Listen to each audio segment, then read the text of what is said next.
اعوذ باللہ من الشیطان الرجیم بسم اللہ الرحمن الرحیم الحمد للہ رب العالمین الصلاة والسلام علی رسول اللہ وآلہ الطیبین الطاہرین حجج اللہ واللعنت علی اعداء اللہ اما بعد فقد قال اللہ سبحانہ وتعالی بسم اللہ الرحمن الرحیم انما التوبۃ علی اللہ للذین یعملون السوء بجہالۃ ثم یتوبون من قریب فاولئک یتوب اللہ علیہم وکان اللہ علیما حکیما۔ صلوات۔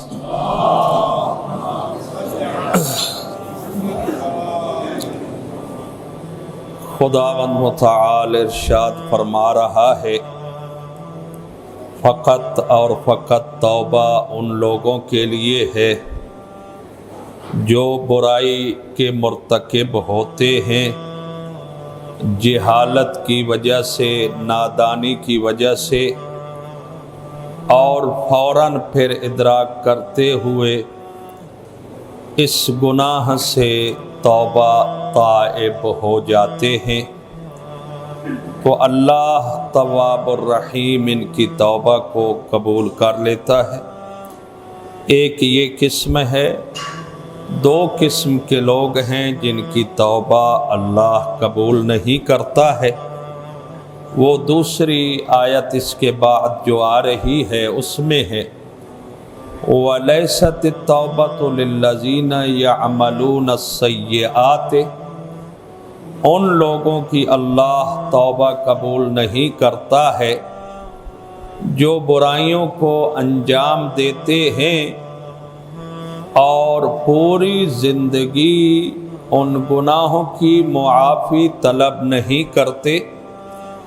اس وقت معافی طلب کرتے ہیں جب موت ان کے سامنے آ جاتی ہے، تو اس وقت کل بھی عرض کیا تھا، کیونکہ حجابات ہٹا دیے جاتے ہیں، دیکھتا ہے، خوف زدہ ہوتا ہے، میدان محشر سامنے ہے، حساب و کتاب یعنی میزان عدل قائم ہو رہا ہے، تو خوف زدہ ہو کر توبہ کرنے لگتا ہے۔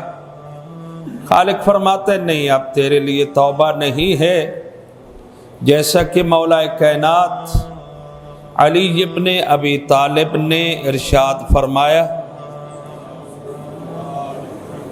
دنیا والوں یاد رکھو آج عمل کا دن ہے، حساب کا نہیں، کل حساب کا دن ہوگا، عمل کا نہیں۔ تو توبہ بھی ایک عمل ہے، بندے نے پوری زندگی انجام نہیں دیا، تو اب موت جان کنی حالت احتضار میں آیا تو اس کو خوف لاحق ہوا تو توبہ کرنے لگا، تو خالق فرماتا ہے لیست توبہ، تو اب اس کے لیے توبہ نہیں ہے، میں اس کی توبہ کو قبول نہیں کروں گا۔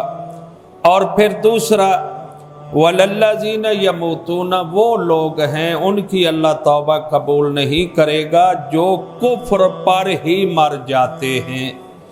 اب ان دونوں گروہوں کی سزا کیا ہے؟ اللہ فرماتا ہے اولئک اعتدنا لہم عذابا علیما، یہ وہی لوگ ہیں جن کے لیے ہم نے دردناک عذاب کو تیار کر رکھا ہے۔ تو اس کا مطلب ہے ان دونوں آیات میں ایک گروہ ہے جس کی توبہ قبول ہے، جو نادانی کی وجہ سے گناہ کر بیٹھا اور پھر فوری طور پہ توبہ بھی کر لی۔ دوسری آیت میں دو گروہ ہیں جو ساری زندگی گناہ کر کے غفلت کی نیند سوئے رہے، جب موت سامنے آئی اب بیدار ہوئے، توبہ کرنے لگے، ان کی توبہ قبول نہیں۔ اور دوسرا وہ جو کفر کی حالت میں مر گئے، توبہ ان کی بھی قبول نہیں ہے۔ یہاں پہ مولا کائنات کا نہج البلاغہ سے ایک خطبہ 4 چیزیں مولا نے فرمائی ہیں کہ جس کو اللہ نے 4 چیزیں عطا فرمائی ہیں، پھر اللہ اس کو 4 چیزوں سے محروم نہیں کرتا ہے۔ ان میں سے ایک توبہ ہے۔ مولا نے فرمایا من اعطی التوبہ لم یحرم المغفرہ۔ مولا فرماتے ہیں اللہ جس کو توفیق توبہ دیتا ہے پھر اس کو بخشش سے محروم نہیں کرتا ہے۔ توفیق دی نا توبہ کی، اب توبہ کرنے لگا بندہ، اور وہ کہتا ہے تب الیہ، تم میری طرف لوٹ آؤ، رجوع کرو، مجھ سے توبہ کرو، مجھ سے معافی مانگ لو، میں اللہ تمہیں معاف کر دوں گا۔ اس بات کا فلسفہ کیا ہے؟ وَيَتُوبُونَ مِنْ قریب کے فوری طور پہ کل میں نے قریب کا معنی 2 بیان کیے تھے آپ کی خدمت میں۔ کیا مطلب ہے کہ جلدی توبہ کر لینی چاہیے، اور جلدی توبہ کی بڑی عظمت ہے۔ ائمہ علیہم السلام کی روایات میں کہ اللہ مہلت بھی دیتا ہے، جب بندہ گناہ کرتا ہے نا تو اللہ فرماتا ہے ان دونوں فرشتوں کو ابھی نہیں لکھنا ہے، ٹھہر جاؤ، میرا بندہ ہے نا نسیان ہو سکتا ہے، اس کو بھول گیا ہوگا، لوٹ آئے گا۔ اللہ انتظار کرواتا ہے۔ معصوم مخلوق اللہ کی بندے کے حق میں انتظار کرتی رہتی ہے۔ اور ایک روایت میں نے پڑھی تھی، اس میں تھا کہ جو 2 فرشتے اللہ نے آج کے دن بھیجے ہیں اور انہوں نے اس بندے کے گناہ لکھ لیے ہیں، اللہ ان فرشتوں کو واپس بلاتا ہے جب ان کی ڈپٹی ختم ہوتی ہے، اور پھر کبھی دوبارہ ان فرشتوں کو نہیں بھیجتا ہے، اس لیے کہ یہ میرے بندے کے کچھ گناہوں سے واقف ہیں، لہذا میں نہیں چاہتا کہ یہ دوبارہ اسی بندہ کے پاس جائیں اور اس کے اور گناہوں کو دیکھیں۔ اللہ کون ہے؟ وہ ستار العیوب ہے، ہمارے بہت سارے گناہوں کو چھپا لیتا ہے۔ میں آج ہی طلبہ عزیز سے گزارش کر رہا تھا، انسان میں مشکل یہ ہے کہ انسان کو مد مقابل انسان نظر آتا ہے، لیکن انسان اپنے آپ کو نہیں دیکھ سکتا ہے۔ تب ہی اپنے آپ کو دیکھ سکتا ہے جب اپنے اندر داخل ہو جائے۔ جب تک اپنے اندر داخل نہیں ہوتا ہے وہ اپنے آپ کو نہیں دیکھ سکتا۔ اس کو نہ کوئی اپنا کام نظر آئے گا، نہ کوئی غلطی نظر آئے گی، نہ خطا نظر آئے گی۔ سامنے والا تو سامنے کھڑا ہے، نہ وہ تو اس کو نظر آتا ہے۔ اسی لیے مولا فرماتے ہیں حاسب قبل ان تحاسب، اپنا محاسبہ کرو اس سے پہلے کہ تمہارا محاسبہ کیا جائے۔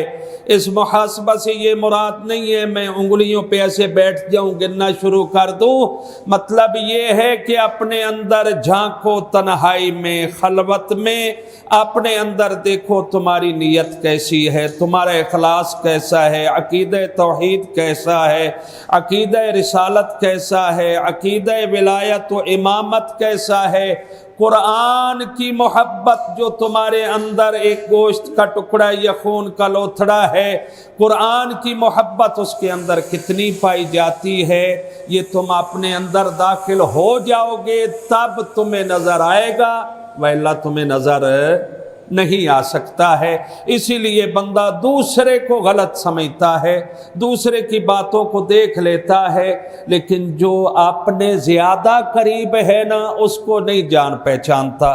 کیوں؟ اس لیے کہ وہ اس کے سامنے نہیں ہے۔ اب اس کا فلسفہ کیا ہے کہ توبہ جلدی کی جائے؟